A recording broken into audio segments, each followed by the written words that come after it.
Father Benedict Kiely. Welcome to Thinking Class. Thanks so much for joining me. Thank you, John, for having me. Well, Father Benedict, we're to have a very important conversation today, as I see it, and it's one that doesn't typically find its way into mainstream media. It's certainly not given the attention that perhaps the impact or influence on other faiths is given, and that's the persecution of Christians at both home here in Britain and abroad. And you are the founder and leader of the charity Nazarene, which I believe is the Arabic word for Christian, and perhaps we can understand a little bit about what that means. But before we start looking at the picture of the persecution of Christians worldwide and here at home, perhaps you can tell us why it exactly was that you decided you were going to advocate and educate people about Christian persecution throughout the world. Well, funnily enough, since I was a boy, way back in the 70s, I was always interested then, of course, in the persecution of the church behind the Iron Curtain. So I had an interest in places like Ukraine, Poland, obviously. And then I just went through my career as a priest, and I was based in Vermont in the United States. And I remember hearing back in 2014, when ISIS was sweeping across Iraq and Syria, etc., that the city of Mosul in Iraq, which is, for those who know their Bible, Mosul is Nineveh, where Jonah preached. The tomb of Jonah is in Mosul. In fact, ISIS blew it up. But I remember hearing that there was no mass in Mosul, effectively for the first time in about 2,000 years, because Christians have been there for 2,000 years. And I just was thinking how terrible this is. What can we do? So those were the days where people were wearing those rubber bracelets advertising different things. So I just thought, well, I had a parishioner. We can make those rubber bracelets marked with the Arabic nun, the N, which is, in fact, it's somewhere behind. I think, I've got it right here. I'm going to turn around and show you the viewers what the nun is. The Arabic N, it looks like a smiley face, but it's not with the one dot. The Arabic N for nun, N-U-N, was marked by ISIS, but it's been marked by Islam for centuries of the non-believer, the Christian. Stands for Nazarani, Nazarene, Christian. And ISIS marked the houses of Christians, meaning a Christian lives here, leave, die, or convert. I've seen them with my own eyes in Iraq on the walls of houses and churches. So, as I say, we produced little lapel pins and just to support. Money went to house and feed Christians. And then I went to Iraq for the first time in 2015, when the place was full of refugees, IDPs who'd been driven out by ISIS. All the Christians had been driven out of the Nineveh plain. And slowly but surely I felt that call within a call as a priest to devote my priesthood to the persecuted church throughout the world, reminding Christians, Catholics, Christians that this is so important. And then the charity was founded in 2016, with two specific aims, very small, just effectively me and some my good helpers in the background, but to aid and advocate. So advocacy is me as a priest, speaking, writing, talking, doing what we're doing, trying to get Christians to pray for their persecuted brethren, but to do something. And then aid is very specific. We microfinance small family businesses to keep Christians in their countries. So that, for example, somebody wants to start a little coffee shop in Iraq. We give them the money. We don't loan, and small amounts, anything from sort of $3,000 to $10,000, maybe a bit more sometimes. And now, thanks be to God, we're in 6 countries. 6 countries. We just started in Jordan, and literally it's supporting a business, a family business, anything. It can be a farm, it can be a taxi, it can to keep a Christian and his or her family. We've got a number of women-run businesses to keep them in their ancient homelands, because when you have a job and a business and you're working for yourself, there's not much we can do about the security situation. But they stay, and it gives them dignity. It's not just giving charity to do nothing. And it has been remarkably successful. Quite a lot of businesses in Iraq and now in Egypt, a few in Syria. I've been to Syria as well before Assad fell. and the other countries. And it's just a joy to go there to see Christians surviving and thriving. You alluded to the security situation, not being able to do much about that. And you mentioned earlier on in your response that the N was used to mark the homes of Christians, and that there were general demands placed upon them, get away or convert or worse.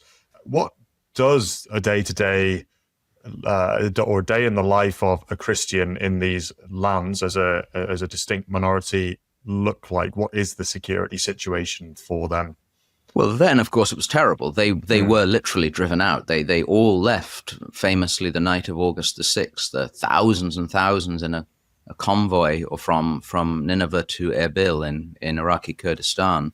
A few stayed for a little bit longer, but the jizya, ISIS demanded the jizya, which is the tax to, in theory, be allowed to stay and not die. The jizya was incredibly expensive. It wasn't possible. So they all had to leave. Now a number are back, a good proportion, but not anything like the number before, and across the Middle East. But this thing to remember as well, John, is this happened long before ISIS. ISIS is just a name, especially since 2003, since the invasion, sort of very appropriate at the moment that that unleashed just so many problems for Christians across the Middle East. So the day-to-day life, no one at the moment is being killed in Iraq at the moment, although ISIS is re-emerging, particularly in Syria, in a big way. But the day-to-day life for all Christians across the Middle East, wherever there's a Muslim majority, it's just a fact. It's not being prejudiced. They're second-class citizens. For example, in Egypt, where I was just earlier this year, when we've got some businesses now, the Christian population is the biggest in the Middle East. It's at least 20%. But they are second-class citizens. They have always been second-class citizens. You can only rise to a certain rank in the military, et cetera, et cetera, et cetera. And they won't let you build churches, and you're always a second-class citizen. And so in waves of persecution and waves of violence, which happens again in Egypt, we just saw again in Syria just a few weeks ago, a whole mass slaughter in a church in Damascus.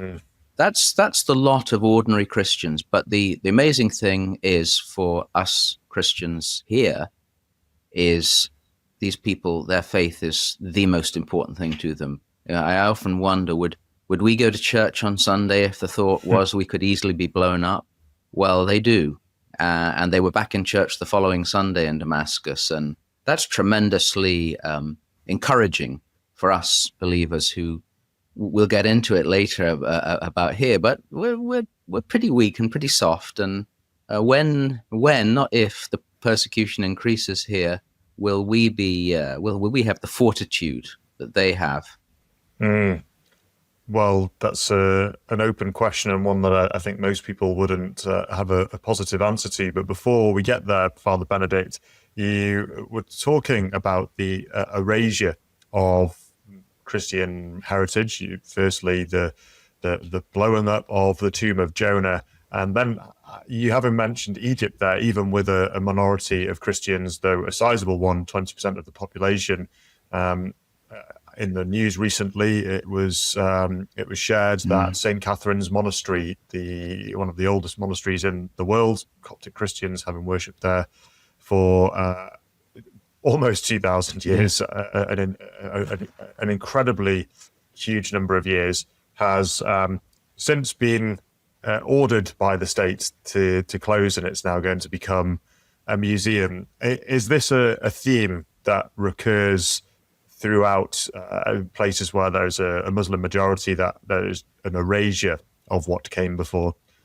Absolutely. I mean, it's a policy. The case in Egypt at St. Catherine's is very complicated, and there are different views. But it does seem that, yes, the government has claimed it they want to claim it as a museum owned by the state, but they'll allow the monks to live there, who have, as you said, lived there for at least 1,500 years.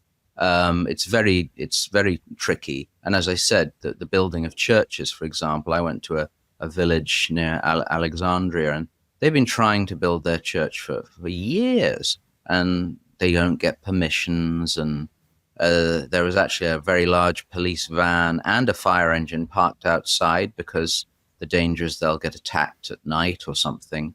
But there's one example I could use about the erasure, which is a good word. It's a policy of denial. It's in fact what's happening also now in Armenia, in Artsakh. When I was in Iraq one time, we got to a village called Karamlesh, which is not far from Mosul. In fact, the Allied bombing was going on at the time. We could hear the bombing. But the priest had just got back into the village. ISIS had burnt the church, they'd shot the altar, they'd smashed the statues. But the interesting thing was they had also gone into the graveyards and dug up the bodies of the Christians. They literally had dug up and thrown them away. And the point was to say, effectively, well, Christians were never here. Christians didn't exist. And this is exactly what the Azerbaijanis are doing in Artsakh, which they've taken from Armenia, the oldest Christian country in the world since the 3rd century. They're destroying crosses, they're destroying churches. Apparently, they've literally just turned one ancient church into a mosque to pretend that no, Christians were never. It's a denial of history, denial of facts, which is very, very dangerous and very worrying. Let's bring the conversation closer to home. So we've alluded to Britain. Britain is undergoing a demographic change, which is likely unparalleled in history, particularly at this scale and pace. And there are now, I think, 10% of the country, or 7% of the country, are Muslim. We are starting to see the increasing presence of Islam in public life, whether it's the Eid lights that are being put around London by Sadiq Khan. There are also conversations which seem to be gathering pace day to day of the institution of an Islamophobia law here in Britain. And I think it's fair to say that there are increasing levels of combativeness going on in Parliament between independent MPs that are typically pro-Gaza and those who are either broadly allied with them or against them. And there is even talk of halal and all the rest of it being under the spotlight. So there is certainly some conflict going on here between Islam and Britain. What does the state of civic relations here look like? And can you find examples of persecution of Christians here in Britain? Because I think most people would not consider it to be on a par with the Middle East, Nigeria, for example. Yeah, it's not. And that would be absurd, in fact. One time I was in Iraq early on when the all the IDPs, as they're called, internally displaced persons, were in the refugee camps, and I was talking to a priest from Mosul he said to me, my church, my 800-year-old church, has been taken over as a torture center by ISIS. My house was stolen by my neighbors.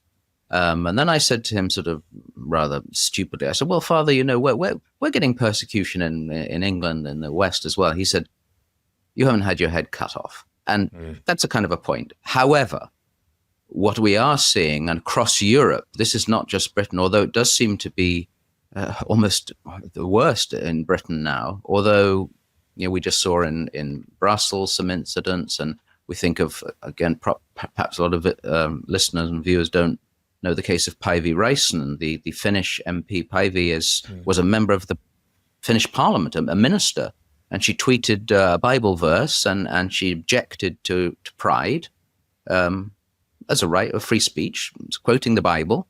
And she's been tried. She's on her third trial for free speech. Effectively, if she was found guilty, it would mean the Bible would be considered a hate speech, a book. So people call her the canary in the coal mine for free speech in Europe. But Britain is increasingly, and it's often by the state, the organs of the state, to it's across the board. It's free speech, which is critical. We have the right.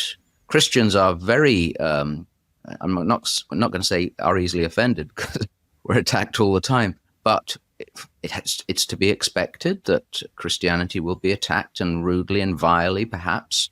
We just have to bear that. But it's very interesting how any kind of criticism of Islam, and not a vile and unpleasant criticism, just factual criticisms of Islam, seems to be almost verboten now, and will perhaps be. There's some kind of Islamophobia law coming in. We have Christian street preachers. These are not anecdotal. Again, these are facts. Christian street preachers are arrested. Cases of the nurses who wear crosses being told you can't wear the cross. And I haven't seen a case, I may be wrong, of, for example, a Muslim being told you can't wear the crescent moon, or it just doesn't happen.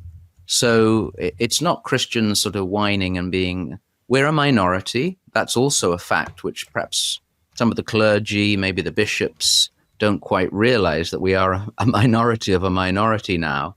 But we have rights.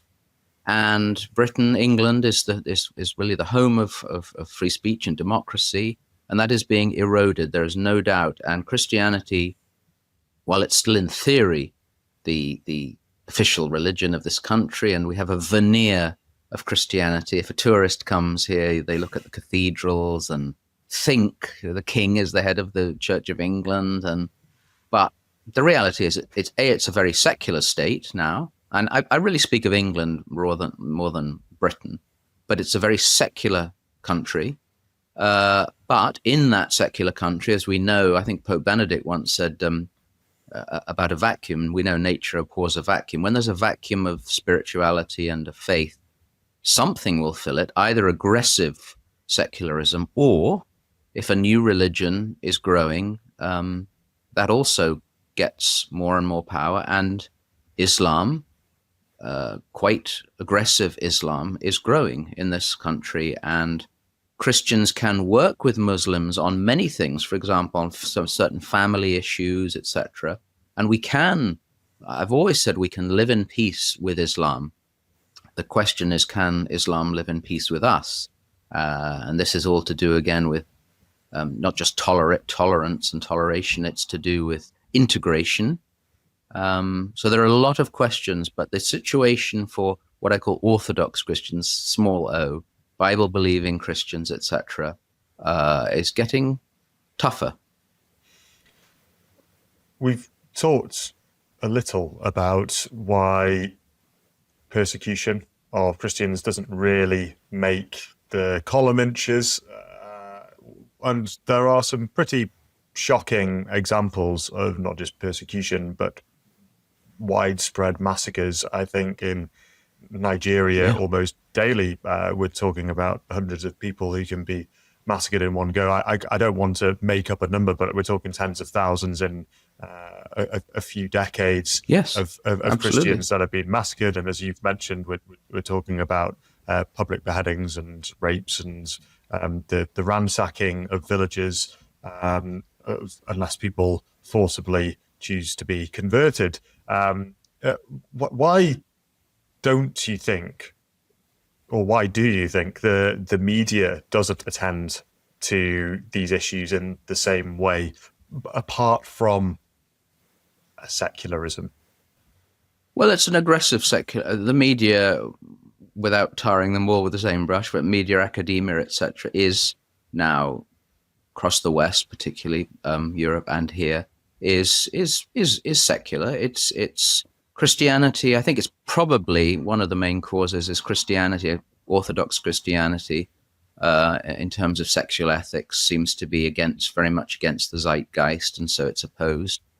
Nigeria, I'm glad you brought up Nigeria, though. This is just not on the map. At least between 3,000 and 4,000 Christians are being massacred every year now in Nigeria. This should be non-stop news. For example, I'm waiting for Kemi Badenoch to say something. She was born in Nigeria. She's Nigerian background, but I may be wrong again, but I haven't heard her making a big issue of this. This is a genocide. That is the word to use. There is an attempt to really wipe the Christians out in Nigeria. And the media, I think, as I said, there are various reasons. There are stories, absurd stories, that what's happening in Nigeria is to do with climate change because some of these so-called Fulani herdsmen who are all Muslims, are driving Christians out, allegedly because climate change means they have to move their flocks. Well, you don't have to kill a village because of climate change. And in fact, I was with, a couple of years ago, you might remember, I think it was only 2 or 3 years ago, on Pentecost Sunday, about 40 plus Catholics were martyred at Mass, all shot at Mass. And the president of Ireland, the current president, diminutive little fellow, Mr. Michael Higgins, in his letter of condolence, alleged that climate change was part of the issue. And I actually was at a conference with the bishop of that diocese in Nigeria. And his eyes were flaming. And he said he got to his church about 2 or 3 hours after and was walking in blood of his parishioners. He said, my people were not killed because of climate change. They were killed because they were Christians. And for some reason, multiple reasons, the media does not want to highlight. I had a journalist once, a very high qualified journalist for a major network, US network, very friendly to me. We had a chat, and then we started to talk about Syria and Iraq. Syria was still controlled by Assad. Iraq, of course, had been controlled by Saddam. And she literally, her face changed. And she said, they deserve what they get. Because, the strong men looked after them in theory. Well, they were secular states. So yes, the strong men did. They killed some of them as well. But that atmosphere of they deserve what they get is extraordinary. I know that it is common to speak of anti-Semitism as being the world's oldest hatred, and that's a separate conversation and one that is absolutely valid. But given that we're focusing on the Christian question, I often try to grapple with the reasons that it seems to find itself in the crosshairs of its enemies. So with regards to Islam, it makes sense. Islam considers itself to be the one true religion. The Quran and Eid and all the rest of it is effectively the culmination of universal truth, and everything else that went before it was a lead up to that perfection. And so they believe theologically that it's supreme. And so that makes sense for them why they would go after Christians, because Christians are, in the eyes of them, inferior infidels and are not to be treated in the same way. So you don't have to do too much working out as to why that might happen.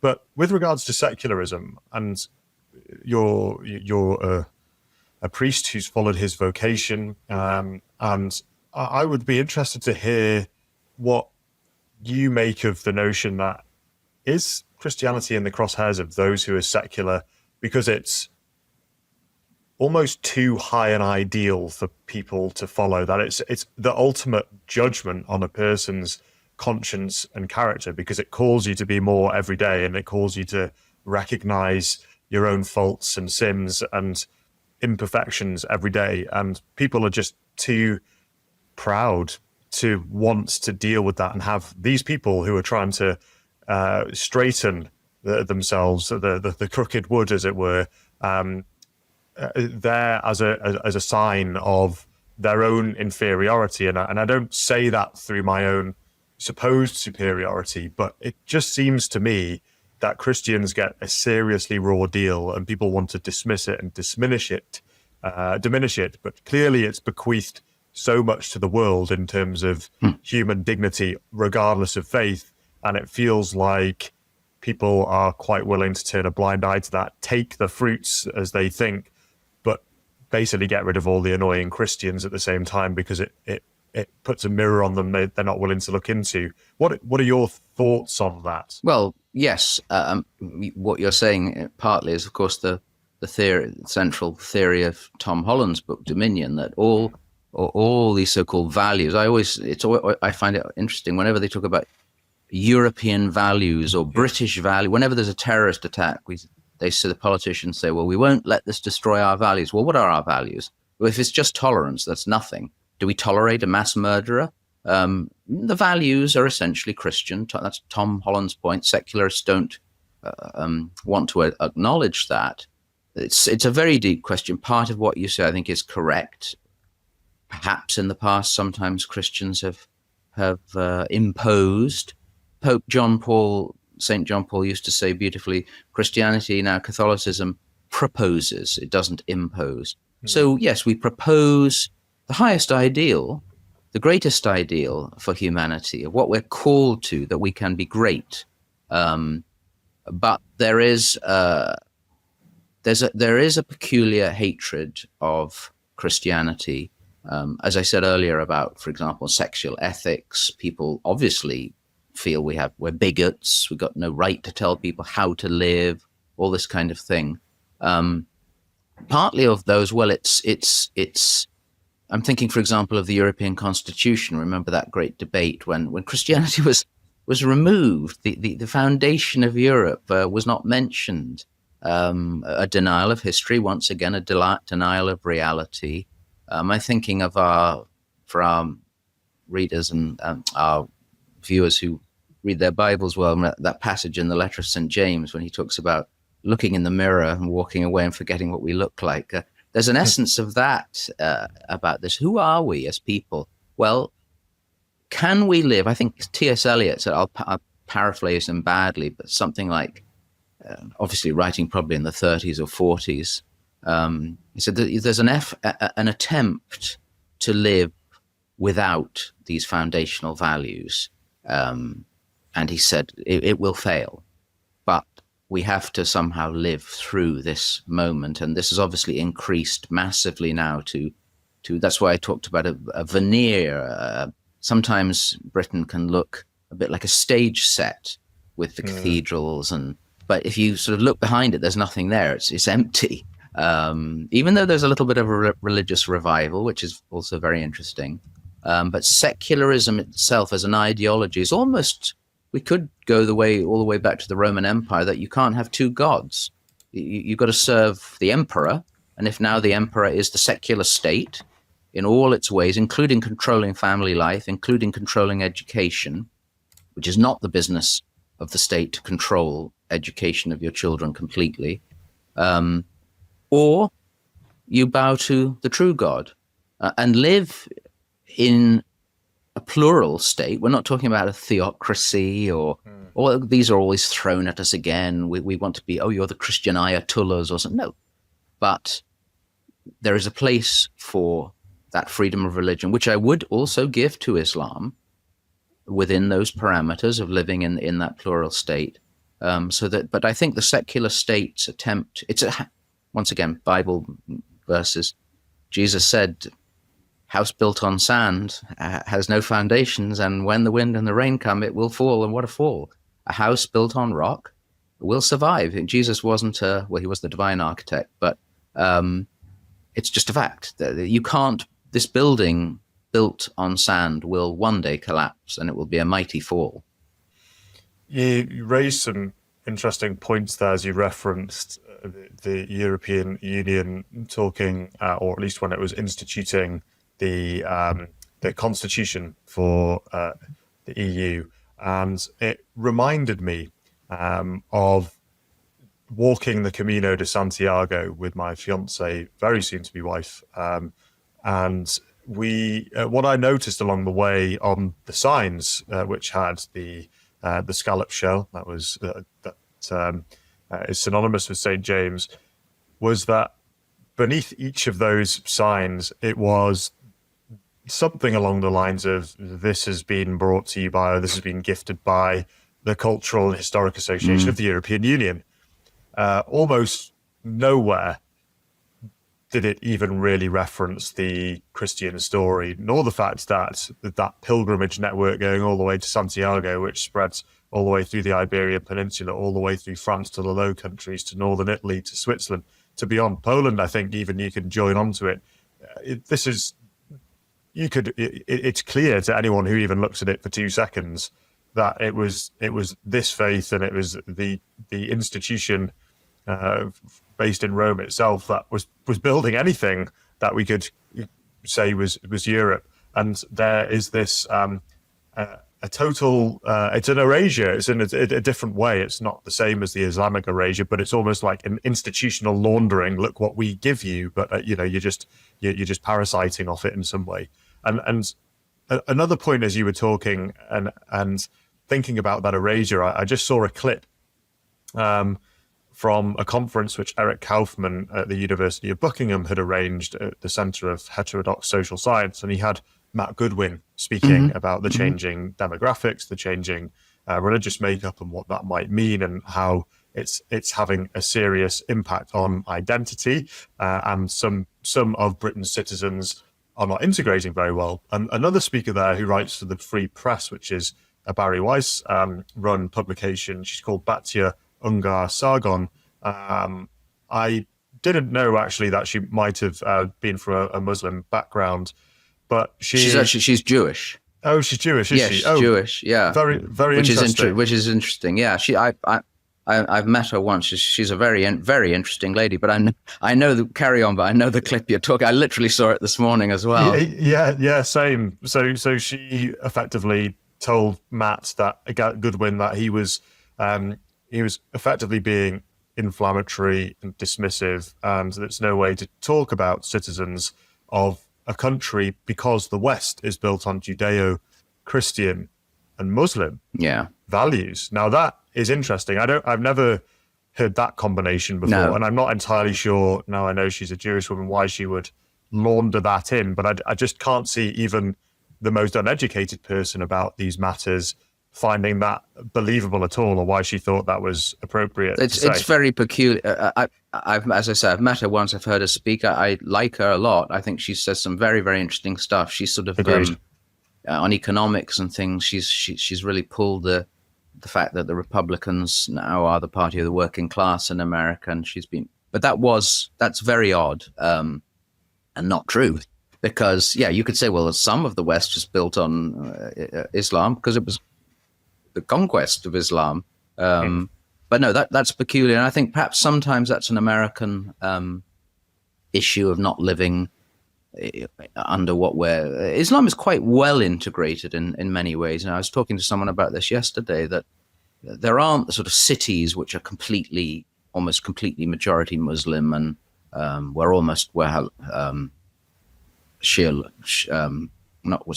law is in place. So I think that's rather peculiar. I don't have an answer of why she brought that up. It's peculiar. Yes, I think I brought it up because it felt like if that somehow gets traction, it's another path down towards erasure, or, as you were talking about earlier on, a changing or a dismissal of historical facts. Well, sorry to interrupt, John. Please. It's not just this is the thing. It's erasure, but it's deliberate, like you said about the Camino.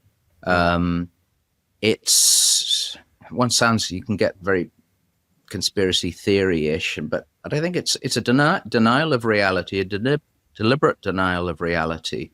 It's a pretense that at some point there'll be some. Well, unfortunately, it is happening in some cathedrals when crazy golf and helter-skelters and things are put in there. What were these buildings created for? They had only one purpose, which is and was the worship of the true God, the Christian God. They weren't mosques.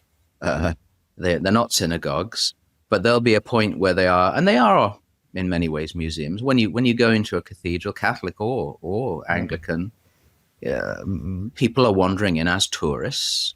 We could be walking into a Shinto temple in Japan with the same attitude.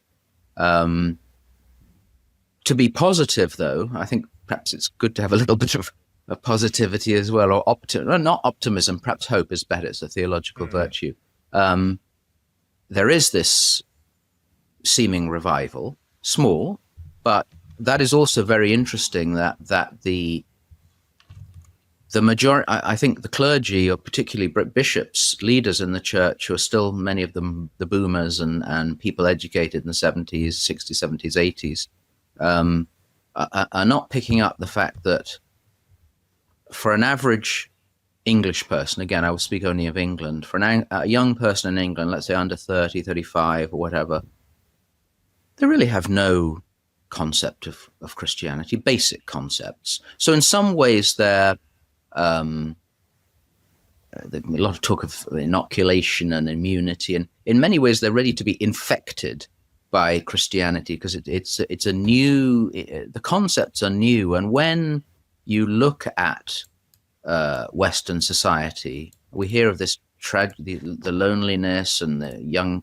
people's suicides. And when Christians offer, back to our earlier part of our conversation, when we propose a vision of what it means to be a human, of what it means to be a man and a woman, which apparently is controversial now to say that there are such things and there's no other such thing. And when we call people to the highest ideal, knowing that we're weak and sinners and failures, but also Christianity is the great religion of offering hope to people who fail and fall, letting them get up again, the religion of the second chance, the third chance, the fifth chance. When we offered that to people who've had no exposure to that, it's not surprising that apparently the churches are seeing, Orthodox churches are seeing quite significant numbers of young people, men and women, coming into the church across Europe. Last year, apparently, this Easter, apparently they said there were 10,000 baptisms in France, secular France. That's extraordinary. So something is happening. So I think that's good. The Holy Spirit is working in peculiar ways. Sometimes, though, the church is the last to realize that he's working. I wonder what might be behind this, besides people being drawn in by the Christian faith for all of its mysteries and obviously the majesty of God. Could it also be down to the quite rapid changing demographics we've seen, where people are now starting to see civilizationally, culturally, that things are changing to a place they don't like, and it's almost forced them to introspect into what this place is that they ever valued and perhaps they took for granted growing up, and that actually anything good that is received needs to be maintained and enhanced and lived, and it can't just be talked about as an abstract ideal. I don't know whether you're seeing that within your own vocation, people coming to you for these reasons. Well, the church I help out when I'm not traveling and doing this ministry, the church I help out with sometimes in Kent is seeing that. Thanks be to God, families coming, especially young families coming, it's an Ordinariate parish. I'm a priest of the Ordinariate, so ex-Anglicans who became Catholics. So we have the liturgy is a traditional liturgy in English, but Cranmerian English, etc. So people are coming for that, for Orthodox preaching, etc. So no, it's very encouraging. I obviously it's small, but I think, as I said, if the demographic thing is a good point. You obviously have to be a thinker, though, to be perhaps the ordinary person day to day. I think COVID also showed that. We can get into very deep stuff, but unfortunately, I think COVID showed that give people their ciggies and their beer and sort of some sort of entertainment, a bit Brave New Worldish, but they're kind of okay with it. Suddenly, all their freedoms are gone, and I suppose for a lot of people, that's the same case. That well, again, I'll give you a very silly story, but it's illustrative in one. For a brief time, very brief time before I was a priest, I've been a priest 30 years, but for a very brief time, I drove a double-decker bus in London. It's just to sort of like get some that kind of experience. And I remember it sounds very pretentious, but I happened to be reading a book in the we had to just wait in the garage to be assigned which bus we were going to drive in Shepherd's Bush. And I remember a chap I was training with, he's, what's that book you're reading? I said, it's about philosophy. He said, what's philosophy? And of course, I should have said, there you're a philosopher. But I said, it's about the meaning of life and all that kind of stuff. And he sort of paused for a second and And then he said, no, he said, I'm not really interested in all of that. He said, I like fishing. I said, well, okay. But that's kind of probably for a lot of people, that's reality. But for people who are really thinking, especially those moments in life when God breaks through either a death or a birth, a baby, people do think sometimes, what's it all about? And if the answer is all around us, well, aggressive Islam, which is changing the nature of this country, or aggressive secularism, which is an empty vessel, a booming gong, Christianity proposed beautifully, beauty, truth, and goodness, should draw people like bees to pollen. It should just draw them if the church wakes up and is aware of this. And it is obviously in certain places, but as I said, across the board, it's not. Giving people sort of a watered down version of secularism is absolutely doomed to failure. Let's dive into identities is probably the strong word, the wrong word. Let's start talking a little bit about whether it's possible to both be a Christian and a patriot. I use patriot instead of nationalist because it has been utterly tarnished as a word, but I think it is still useful. And I'll start off with a brief story about a chap who was once in a think tank in Washington, D.C. He then got bored with the circular conversations and he started to write some very influential Substacks under a pseudonym, N.S. Lyons. Oh, yeah, I know him. Yeah, he's yes, a good guy. He's a very good guy. Convert to orthodoxy now. Yes. Which I believe happened during the process of writing these Substacks about the state of the world, managerial technocracy, globalism, all of these things. And he did an interview with Freddie Sayers at Unheard. And within that, very interesting interview, Freddie Sayers said, "Are you a Christian?" And he said, "Yes." And he said, "Are you a nationalist?" And he said, "Yes." And then he said, "Are you a Christian nationalist?" And trying to trap him. He was trying to trap him somewhat. And he managed to push that one back because in America in particular, that has quite bad connotations. But I would say that it is deemed amongst Christians and non-Christians alike to be rather uncouth to be a Christian and a patriot in some way. And I know a lot of work is done on passages like there is no Jew or Gentile and that we should welcome the stranger. And so the idea of a Christian worldview married with a nationalist one in some way is seen as being totally counter to one another. What do you think, Father Benedict? Is that something that can coexist and that the Christian faith accommodates? Well, this is when we get cancelled and get all kinds of horrible comments. Probably already get plenty of horrible comments, but of course, do you love your family? Do we all belong to one? Yes, we belong to the family of man, of humanity, but we're incarnated beings. The argument I would use, because I did give a talk at a conference about can you be a Catholic and a conservative nationalist, and the answer is yes. There's a great book called The English Way, published I think in the 1930s by Maisie Ward, who was Chesterton's biographer,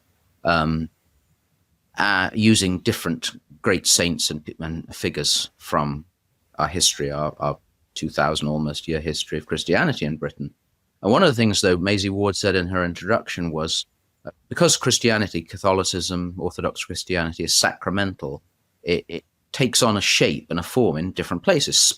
Old-fashioned Spanish Catholicism is not like English Catholicism or German Catholicism. Even now, when it's all a bit more of a mishmash, it's different.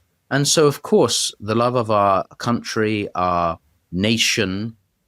Some people could say, well, nations are a consequence of the fall and the Tower of Babel. But even if it is, it's not perfect. We don't, there's never such a thing as my country, right or wrong. That then goes into a dangerous territory. In fact, Chesterton also said, a true patriot can criticize his country. He said the opposite of a patriot is a courtesan, someone who just accepts whatever it is and to advance. So no, we can love our country. We can have, the church has always taught we have a right to borders, proper controlled borders. That doesn't disallow welcoming, not welcoming all, but welcoming those in need, true refugees, etc. But yeah, sorry, long sort of answer to the answer is yes. Precisely because it's the way we're incarnated. Racism has nothing to do actually with nationalism or patriotism. Racism is absurd. For example, of course, someone born in this country, whatever the color of their skin or whatever, if they are born in this country and loyal to this country, they are a citizen and a member of this country. Back to where we were going earlier, though, if you propose a kind of a different system for the country which you're born into, let's say Sharia law, there's a problem.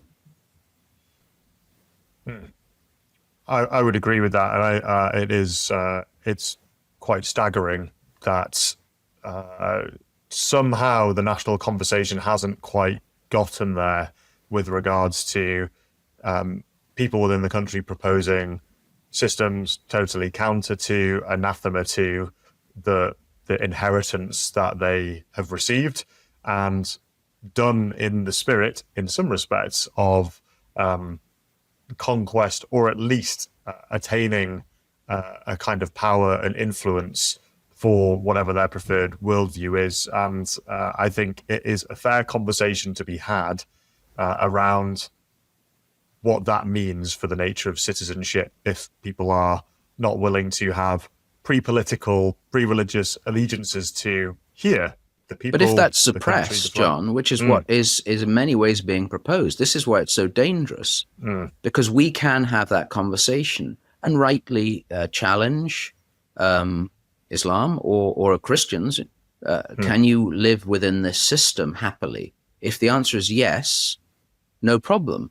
But when you're not allowed to have that conversation in itself, because it's a phobia, well, phobia, of course, is an irrational fear. You might have a very rational fear. The opposite, apparently, the word I've only seen recently appearing is Islamophilia. And the French, of course, have this thing, Islamo-gauchism, the marriage of the left and Islam. But once again, if we're being historical and truthful and factual, Islam is a religion of conquest. Of course it is.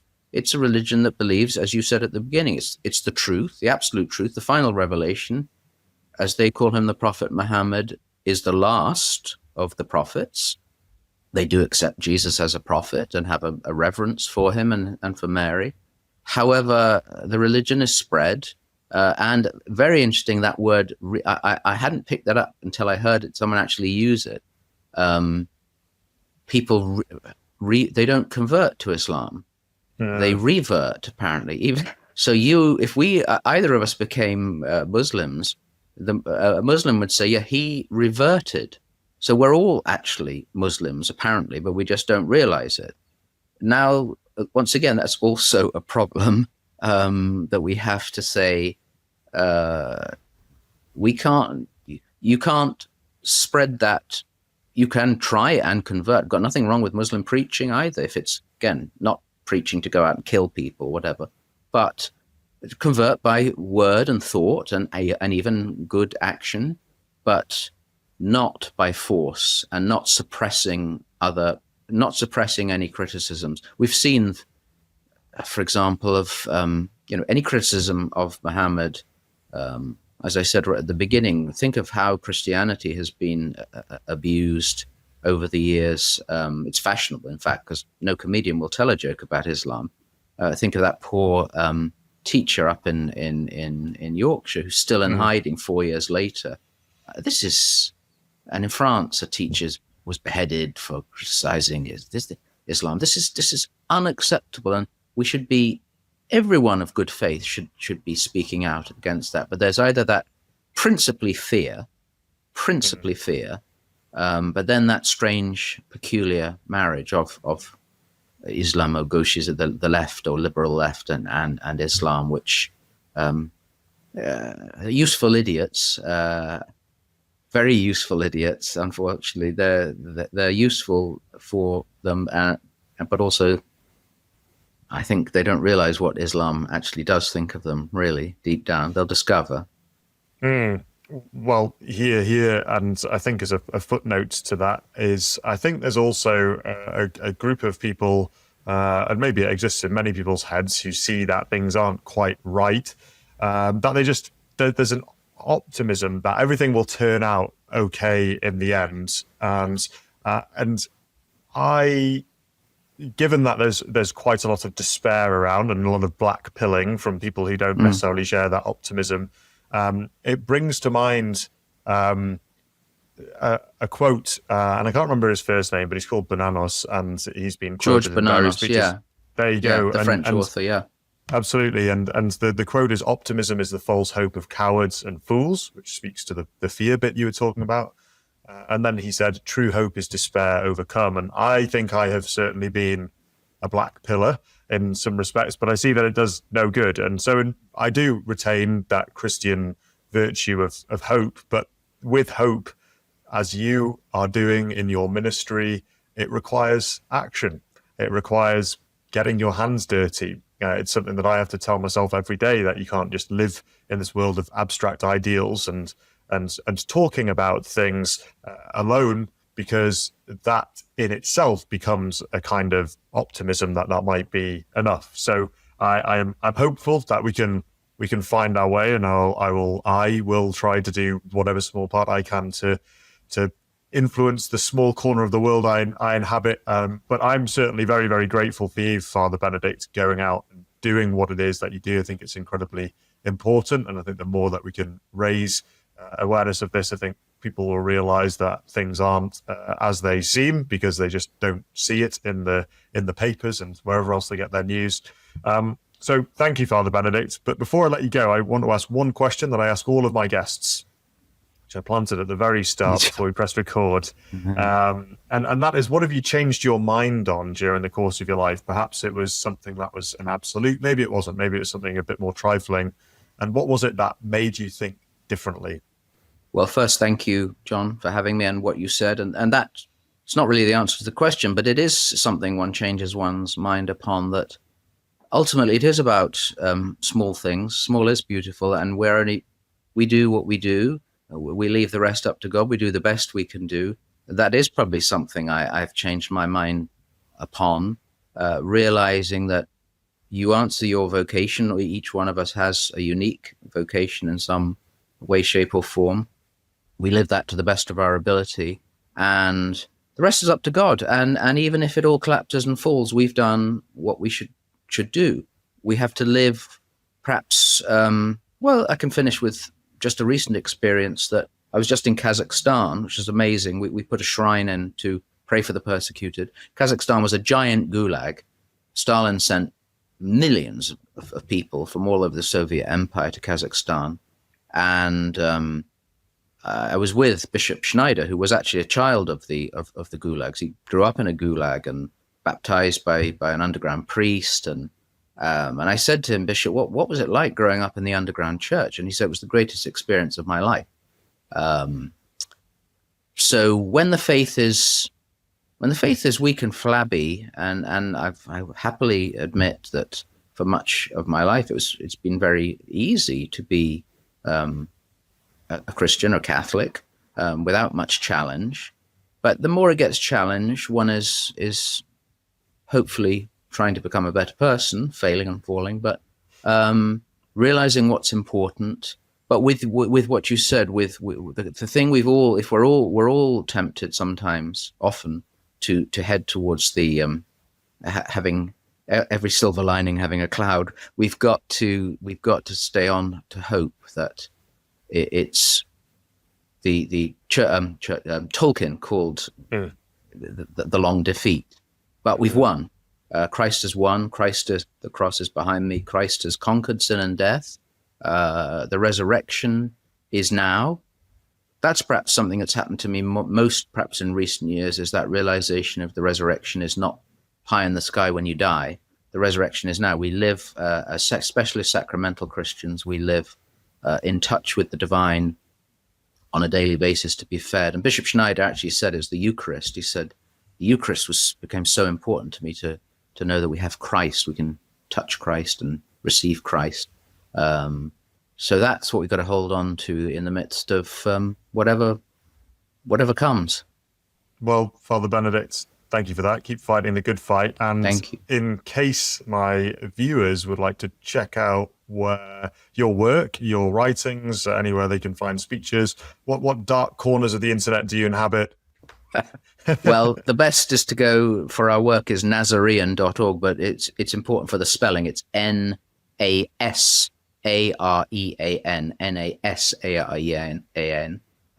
So you'll find most of that sort of stuff there, and usually articles and things, but also just the work. So that's the best place. Okay, well, I do recommend everyone checks it out and donate if you can. And Father Benedict, I hope we get to continue this conversation. I dare say there's quite a lot more that we can get into, but thank you very much for coming, and we will speak again in future. Thank you, John. To keep up to date with all that I am doing, please subscribe to the Thinking Class YouTube channel at Thinking Class and follow me on X at Thinking Classes. Thinking Class seeks to understand the civilizational issues we face and why what our leaders do in response matters.